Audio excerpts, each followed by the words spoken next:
Aymeric Filladre, bonjour. Bonjour, enchanté. Enchanté également. Alors vous êtes cofondateur de Legiblock et je voulais savoir quel service proposait cette société qui est totalement novatrice. Eh bien, depuis le début de l'année, en fait, on propose un service qui permet aux détenteurs de crypto de pouvoir acheter de l'immobilier directement avec leurs assets. Alors comment on fait justement pour acheter un bien immobilier avec sa crypto-monnaie? Comment on fait? Le process est assez simple, en fait. Première étape, il faut être capable de retracer l'origine des fonds pour se conformer à la législation lutte contre le blanchiment et financement du terrorisme. Deuxième étape, nous bloquons les cryptos utilisés le temps de la transaction. Troisième étape, aux appels de fonds, il y a conversion et transfert en euros vers le compte du notaire. Et donc ça ressemble entre guillemets à une transaction classique en termes de temps, en termes de négociation? Alors en termes de négociation, la négociation se fait en euros, donc ça ne change pas.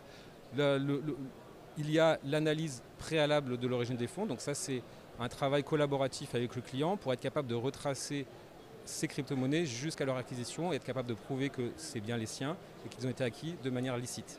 D'accord. Mais en tout cas, le processus ne va pas être plus long qu'un achat traditionnel a priori. Ah non, non, non, surtout si le travail est bien fait en amont, une fois que cette éligibilité est faite, il y a transfert des crypto-monnaies et après nous on a juste à attendre les appels de notaire, l'appel de fonds du notaire. Alors quels sont les avantages par rapport à un système traditionnel? Par rapport à un système traditionnel, quand on est détenteur de crypto-monnaies, c'est assez compliqué de pouvoir récupérer ces fonds. Il peut y avoir des problématiques de banques qui sont très réticentes à accepter des fonds d'origine crypto. Pour des acheteurs étrangers, on rajoute en plus les transferts internationaux. Donc nous, on évite tout ça en faisant directement des transferts de crypto qui sont bloqués et qui seront disponibles le jour de la vente.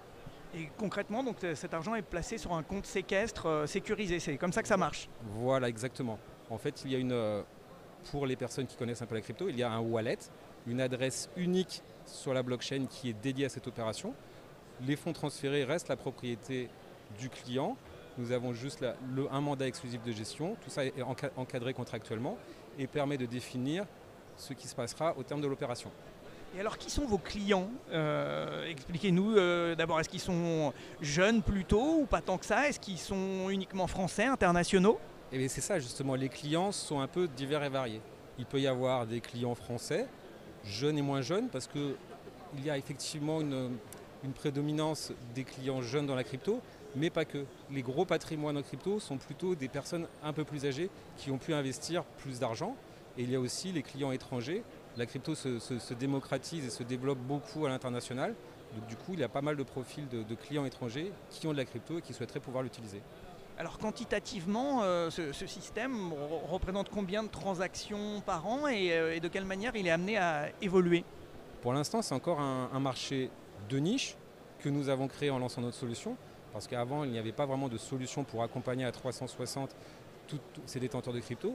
Et c'est un marché qui est amené à évoluer de la même manière avec l'adoption de la crypto-monnaie.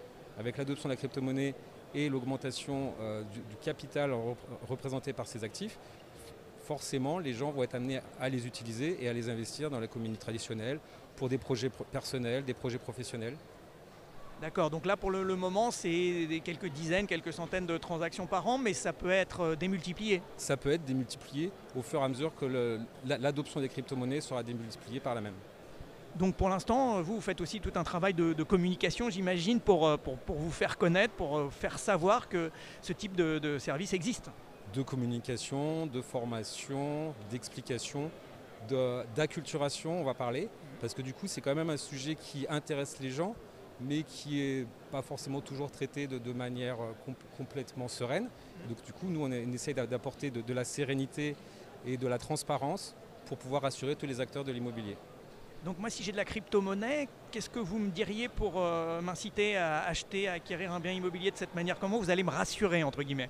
En disant que c'est possible, que tout est encadré légalement. JBDA, donc la société à l'origine de Legiblock, c'est une co-entreprise avec un cabinet d'avocats d'Aix-en-Provence. Donc toute la partie légale, toute la partie conformité est réalisée. On est en partenariat avec une entreprise qui est régulée auprès de l'AMF. Donc tout sera complètement encadré et régulé et il n'y aura pas de surprise. Surtout que l'analyse de l'origine des fonds permet de lever tous les doutes qu'il pourrait y avoir par la suite. Et donc pas de problèmes fiscaux non plus, pas de problème avec les impôts, a priori, tout est totalement traçable et légal. Tout est totalement traçable et légal, effectivement. Est-ce que vous avez des retours d'expérience de clients qui ont fait appel à vos services, qui ont acheté par ce biais et qui ont l'air satisfaits? Ah bah tout à fait. Par exemple, notre première transaction que nous avons finalisée en juin, le client a vraiment été entièrement ravi. Il a pu s'acheter sa maison pour lui et sa famille et tout s'est bien passé. Notre notaire partenaire qui a encadré la transaction du point de vue du client, pour lui ça a été un process vraiment simple et fluide et tout le monde a été ravi. Vous vous souvenez de ce qu'il a acheté? Alors c'était quel bien? C'était une maison dans les 400 000 euros. Justement, est-ce que la conjoncture aussi globale immobilière et économique un peu incertaine peut inciter des gens détenteurs de crypto-monnaies à utiliser encore plus vos services? Ça, c'est des projets patrimoniaux, ça dépend vraiment des ambitions des personnes. Mais le jour où ils veulent réaliser leurs gains, c'est-à-dire concrétiser un patrimoine en quelque chose de tangible, nous on est là pour les accompagner et leur permettre de le faire en toute confiance. Est-ce que c'est un procédé qui a déjà cours à l'étranger? Est-ce que dans d'autres pays, on fait ça régulièrement? Est-ce qu'il y a d'autres sociétés qui existent? Alors, ça dépend des pays. Il y a des pays où, par exemple, si on parle de Dubaï, la crypto-monnaie, c'est un sujet complètement, on va dire, quotidien. Donc les échanges se font même de gré à gré. Quand on parle de l'Europe, c'est quand même un territoire très réglementé, très régulé. Et sans acteurs pour permettre ces transactions, ça devient vraiment très compliqué, voire impossible. Quel accueil vous avez des professionnels de l'immobilier quand vous discutez avec eux de ces solutions ou quand ils savent qu'une transaction va se faire en crypto-monnaie? Un très grand intérêt, vraiment un très grand intérêt. Une curiosité aussi, parce que du coup, c'est vrai que c'est des professionnels qui ne sont pas forcément sensibilisés à la crypto-monnaie, mais quand on en parle avec eux, c'est vraiment un sujet qui les intéresse et ils veulent vraiment en savoir plus. Et tout ce travail de proximité et d'accompagnement, c'est quelque chose qu'ils apprécient énormément. A priori aussi, on peut penser que le temps joue pour vous parce que la crypto va rentrer dans les mœurs en fait, et notamment pour les jeunes générations, pas que, mais effectivement on peut penser que d'ici 10, 15, 20 ans, faire ses courses avec de la crypto-monnaie sera devenu une pratique courante. C'est une tendance effectivement qui est amenée à se généraliser, je pense, dans les prochaines années. Donc là, pour l'instant, vous êtes probablement sur un marché de niche, mais avec un développement potentiel extrêmement fort.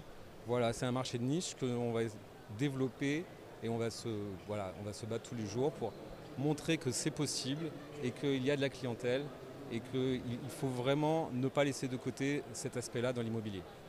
Et justement, sur le salon, ça vous a permis de rencontrer des gens. Quel accueil a été fait à votre proposition, au service que vous proposez? Le salon, vraiment, ça a été vraiment... Nous ne sommes pas à la base dans l'immobilier, donc c'est un salon que nous avons découvert. Et c'est vraiment une très belle surprise, un très beau salon où nous avons pu rencontrer beaucoup de professionnels avec un accueil globalement très, très agréable et très intéressé. Et est-ce qu'on peut imaginer dupliquer le système? J'ai envie de m'acheter une voiture à partir avec ma crypto-monnaie. Voilà, est-ce que vous pourriez proposer d'autres types de transactions? Effectivement, nous, notre solution, en fait, elle peut répondre à différents types de problématiques. On a monté cette solution avec le cabinet d'avocats parce qu'eux avaient aussi la même problématique sur les rachats de fonds de commerce, sur les investissements d'entreprise.